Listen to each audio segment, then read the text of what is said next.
noite, ouvintes da Jovem Pan. Bem-vindos a mais um Sextouro, o resumo da semana econômica no Complexo Certo. E essa semana foi marcada pelas bolsas mundo afora, voltando a bater recorde histórico na expectativa da retomada econômica com o avanço das vacinações. Deu touro de ouro mundo afora, nos Estados Unidos, na Europa. Foi a terceira semana consecutiva positiva nos Estados Unidos. O S&P, o maior índice dos Estados Unidos, bateu hoje seu 20º recorde de fechamento, o 20º touro de ouro de 2021. A Bolsa do Brasil retomou 118 mil pontos perdidos lá em fevereiro. Essa semana ela foi mais volátil, mas a Bolsa não andou muito não, tá? Teve muita notícia aqui dentro do Brasil, né? Subiu na segunda, na terça-feira ficou de lado, na quarta-feira oscilou pra caramba, mas terminou quase no 0 a 0. Na quinta-feira subiu, hoje tá caindo um pouquinho e na semana a Bolsa tá terminando em alta de 2,20%, tá? Bom, foi uma semana com menos liquidez, tá? No mundo inteiro. Teve feriado no começo da semana, no mundo afora, né? E as bolsas tiveram um volume um pouco menor, tá? O Ibovespa, tá? O que sustentou essa alta mundo afora, sustentando esses recordes, esses touros de ouros, né? É o desempenho dos juros longos, juros de 10 anos lá nos Estados Unidos, que estão comportados. Gente, vocês têm que entender uma coisa, deixar claro na cabeça de vocês, é que os juros de 10 anos, os títulos de renda fixa 10 anos de qualquer país, eles influenciam mais, com mais força as bolsas do que os juros de curto prazo, os juros de 2 anos, né? Seria como se fosse um tesouro direto por aqui. E como os juros de 10 anos lá nos Estados Unidos arrefeceram de 1,78 uma semana atrás, né, para 1,65, isso ajudou bem os mercados. Mês passado, lá em março, vocês lembram, o salto que deu nos treasuries, lá nos T10, e os investidores ficaram irritados e venderam bolsa agressivamente. Vocês lembram? Caiu a Nasdaq, afundava, todo dia afundava, tá? Principalmente a Nasdaq, né, que são empresas de tecnologia que são de capital intensivo, elas dependem, né, de dinheiro para continuar girando. Outros propulsores positivos do mercado foram, a última ata do Banco Central Americano, a ata do Copom, da reunião do FONC, lá do Federal Reserve, tá? Que sinalizou, né, que os estímulos vão permanecer e que os juros baixos também vão continuar por um bom tempo. 2 indicadores econômicos no mundo inteiro vieram predominantemente animadores, tá? No cenário local, o destaque fica para a semana da infraestrutura, a InfraWeek, e para as marteladas do ministro Tarcísio, que quebrou o martelo da B3. Se ele soubesse o trabalho que dá para arrumar um martelo desses, tá? Bom, na política, a semana ficou um pouco mais calma, né? Teve o jantar do presidente, os empresários, e foi bem falado, pelo menos no mercado, tá? Já o dólar teve uma semana mais volátil, né?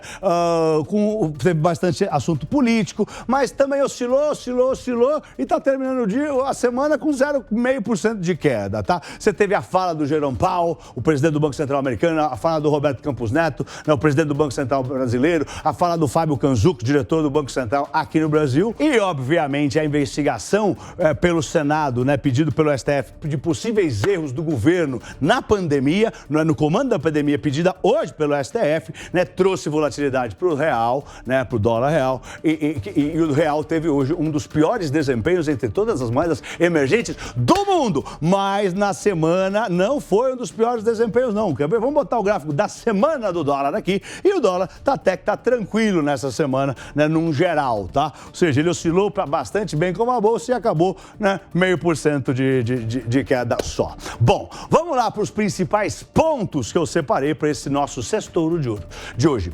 As atas do FONC e do Banco Central Europeu. O grande destaque da semana foi a divulgação da ata do FONC, né, que é o órgão que decide os juros lá, como se fosse o nosso Copom lá nos Estados Unidos. E também a fala do presidente do Banco Central americano, o Jerome Powell. O documento, né, a ata, as minutas, indicaram uma postura mais suave do Banco Central americano, né, que coincide com as declarações do presidente do Banco Central americano, Jerome Powell, de que a economia está melhorando, mas ainda está longe de ter uma recuperação completa. E eles vão continuar estimulando e vão continuar com juros baixos. E também disseram que a alta da inflação é temporária e que eles têm as ferramentas corretas para tomar conta e lutar contra a inflação. Uma mensagem na mesma linha, de lado a lado, né, de mãos dadas, garantindo a manutenção da política de juros baixos e os estímulos monetários. Leia-se injeção de dinheiro, tá? E essa injeção de dinheiro vai ser pelo tempo que for necessário. O Banco Central Europeu também não enxerga superaquecimento da economia e também mandou uma mensagem bem parecida. 2. Os indicadores econômicos da semana. Tá? A semana começou com o mercado reagindo positivamente para os dados do emprego americano que saíram na sexta-feira passada, que era feriado aqui, tá? O payroll de março, que é o equivalente ao CAGED dos americanos, mas é o indicador econômico mais importante do mundo, trouxe a criação de quase 916 mil empregos, para ser exato, tá? 40% acima do esperado. E esses dados foram confirmados pelos PMIs, tá? Outros indicadores financeiros que medem a temperatura dos setores, das economias, e o setor de serviços, além do setor da manufatura nos Estados Unidos, também vieram melhor do que o projetado, melhor do que o esperado, melhor do que o estimado. Na Europa e na China também os PMIs animaram os investidores, porque também vieram acima do esperado. Ou seja, a gente viu um bando de indicadores, uma chuva de indicadores saindo pelo mundo e todos melhores do que o esperado. Ainda nos Estados Unidos, porém, por outro lado, os pedidos de seguro-desemprego, né, aceleraram inesperadamente lá nos Estados Unidos. Saltaram para quase 750 mil pedidos de seguro-desemprego, tá? Mas a Bolsa ignorou a piora, né, e foi com tudo, e lá nos Estados Unidos bateu touro de ouro sem parar. Essa semana ainda trouxe as revisões das projeções do Fundo Monetário Internacional, o FMI. E não foi só para os Estados Unidos, nem só para o Brasil, não, foi para o mundo inteiro. Agora, eles acreditam que o PIB global deve crescer em 2021 6%. Até semana passada, o último estudo dizia que ia crescer 5,5%, tá? E tudo isso é muito em função da economia americana, que deve crescer 6,4% esse ano, e eles achavam que ia crescer só 5,1%. A China também vai crescer 8,4%, mas ela já ia crescer 8,1%, então ela não mudou muito a média mundial. A zona do euro também deve crescer em 2021 um pouco mais do que antes. Eles acreditam que vai crescer 4,4%, eles acreditavam em 4,2%. Mas tudo com um grau de incerteza elevado pela pandemia. O Brasil também, né? Eles também mudaram a expectativa de expansão para 3,7% em 2021.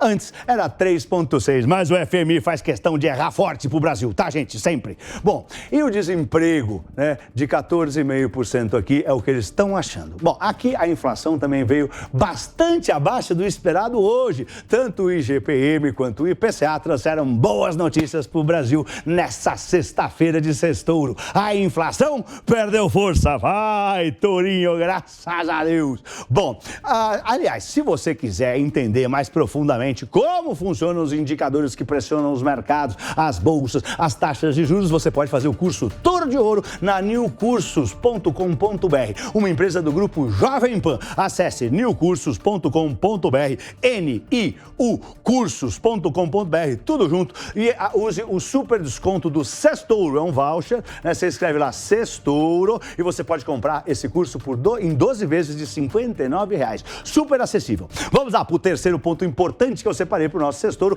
a InfraWeek, que é o terceiro ponto da Semana da Infraestrutura. O governo licitou entre quarta e sexta, hoje, né, 28 concessões de infraestrutura com potencial de captar 10 bilhões de reais em investimentos para o Brasil. Vai, Torinho! Tá? Foram 22 aeroportos, que teve a francesa 20 Airports entre um dos vencedores, tá? E teve também um trecho de ferrovia e 5 portos. Aliás, os 5 portos foram hoje, se não me engano, né? Os leilões tiveram êxito e mostraram que o apetite pelo investimento no Brasil segue forte, né? Sendo que nos aeroportos o ágio médio superou mais de 3.000%, tá? O mês de abril, né, ainda vai trazer outros leilões ligados à infraestrutura, e as marteladas do ministro Tarcísio foram o maior destaque local, tá? O cara quebrou o martelo da bolsa de verdade. Na verdade, eu nem sei, eu tenho por fontes fidedignas, aquilo lá que é uma obra de arte, tá? Eu tenho por fontes fidedignas, né, que, aliás, quem faz esse martelo, tá? Eu vou até ler aqui para vocês. É uma obra de arte criada,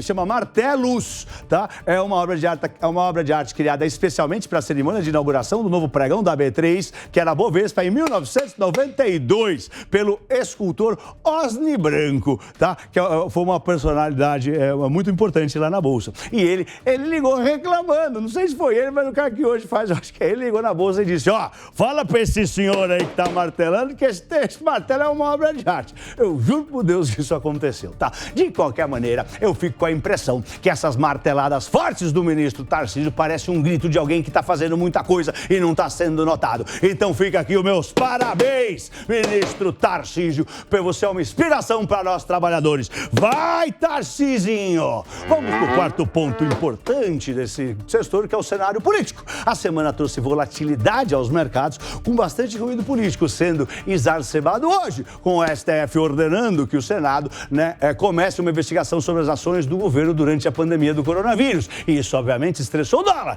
porque pode iniciar um atrito entre o Judiciário e o presidente da República. Bom, pelo menos a solução para o orçamento parece estar bem próxima e o governo passou a apoiar a aceleração das vacinas aqui no país. E esse jantar, aliviou o mal-estar, ajudou os ativos locais. Havia rumores que tinha um mal-estar do presidente, do governo, com a Faria Lima. O presidente Jair Bolsonaro foi aplaudido por 2 vezes nesse jantar, quando ele defendeu o teto dos gastos e quando ele defendeu o ministro da Economia, o doutor Paulo Guedes. O presidente também defendeu o avanço das reformas tributárias e fiscais. Vai, Torinho! E o outro ponto importante foram as vacinas. Mas, no caso das vacinas, a falta de insumo para produzir as vacinas virou uma preocupação mundial. O Butantan parou a produção nessa semana, mas ontem anunciou que vai receber os insumos para produzir 5 milhões de doses. E o Brasil chegou à marca de 1 milhão de vacinas aplicadas por dia. Mas o Rodrigo Pacheco, presidente do Senado, disse que a marca deve dobrar para 2 milhões de vacinas por dia em maio, tá? E também o aparecimento dos desdobramentos de novas variantes também ficou no radar, A Câmara aprovou também um projeto para permitir que empresas privadas comprem vacinas desde que eles doem a mesma quantidade de vacinas ao SUS. E a vacina AstraZeneca voltou a ser criticada, com as autoridades europeias enxergando, admitindo que possa haver uma ligação entre os coágulos sanguíneos e a vacina da AstraZeneca, o imunizante. Outro ponto também é a escalada da segunda onda do Covid-19 no Brasil.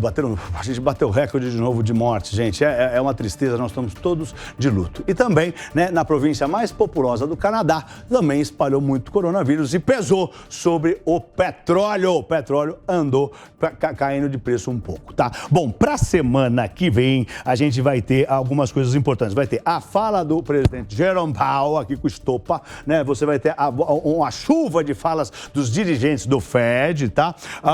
Vai começar a temporada de balanços do primeiro trimestre de 2021 lá nos Estados Unidos. Vai sair alguns balanços importantes, como JP Morgan e Goldman Sachs. Vai ter a produção industrial lá nos Estados Unidos, tá? Vai ter também, vai sair vendas do varejo nos Estados Unidos da semana que vem e vai sair índices de inflação por lá. Aqui no Brasil, vai ser vencimento de opções sobre o índice Bovespa, tá? Vai sair vendas do varejo aqui também e também vamos ter dados da inflação por aqui também, tá? Vai sair o IPCS, e o IGP-10. Na zona do euro vai sair a produção industrial, que é importante. E lá na China, na quinta-feira, vai sair o PIB chinês, a vendas do varejo, produção industrial de março. É isso aí que tem para a agenda da semana que vem. Gente, é isso aí. Espero que vocês tenham tido uma boa semana. Nos vemos na segunda-feira, aqui na Jovem Pan, no Minuto Toro de Ouro, 10 para as 8 da manhã ou 10 para as 9 da manhã. Eu sou Pablo, tenham um lindo fim de semana. Vai, Torinho! Vai, Torinho!